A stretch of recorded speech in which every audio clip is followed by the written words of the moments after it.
Welcome back to Ask Allison. Here is today's question. I don't want to overdefine my ideal client, but I know I need to hone in on my ideal client. Can you please advise? First, I'd like to thank Therapy Notes for sponsoring Ask Allison. They're the #1 rated electronic health record system available today with live telephone support 7 days a week. It's clear why Therapy Notes is rated 4.9 out of 5 stars on Trustpilot and has a 5-star rating on Google. Therapy Notes makes billing, scheduling, note-taking, and telehealth incredibly easy. They recently added e-prescribing, so you prescribers out there have a way to make that smooth and easy. If you're coming from another EHR, Therapy Notes makes that transition incredibly easy. They'll import the demographic data free of charge so you can get going right away. Find out what more than 100,000 mental health professionals already know and try Therapy Notes for 2 months absolutely free. Go to therapynotes.com and use the promo code ABUNDANT. All right. Don't worry about overdefining your ideal client. Mine's name is Marjorie. I know what mine orders for brunch and what sales rack she shops. We talk in the Know Your Niche course about how to get super clear on your ideal client so that marketing is easier. It doesn't mean you don't take on other clients. It means that that ideal client directs your marketing. I would really hate being a therapist if I only saw the same presenting concerns all day long. Niching doesn't mean you close your doors to other clients unless you want to.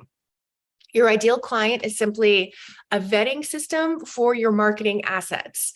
When using social media, for instance, I say, like, does Marjorie give a crap about this thing I'm about to post? Like, how does it impact the anxious thought she can't stop when she gets up to pee in the middle of the night? Does it even factor into those thoughts? Is this the thing she thinks to herself but doesn't think she can say aloud to her partner? Does it make her think about herself or her situation differently? It doesn't mean that, or it doesn't mean people who relate to Marjorie but don't have the same exact problems are going to find another therapist, right? If they're referred from someone who values your work, they're likely somebody that you'll work well with. And sometimes we describe something our ideal client feels, and it totally resonates with someone with a different demographic makeup or a different presenting concern. So for instance, like we talk about eating disorders in our group practice website, and we also have a lot of clients without eating disorders who have a lot of anxiety and perfectionistic thinking, because a lot of what we describe our clients with eating disorders going through really resonates with our perfectionistic clients. And we love working with them too, so we bring them in.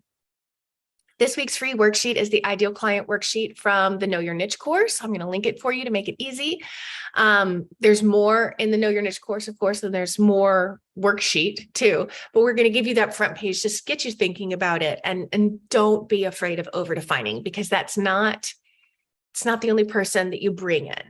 Other people similar, think of standard deviations, right? Like you've got that middle line, and then you've got this bell curve of people who have things in common with that person right in the middle, and they will be calling you also. Yeah, we talk about this a good bit in the Abundance Party if you need further support. We have courses on everything you need to know to build a successful practice.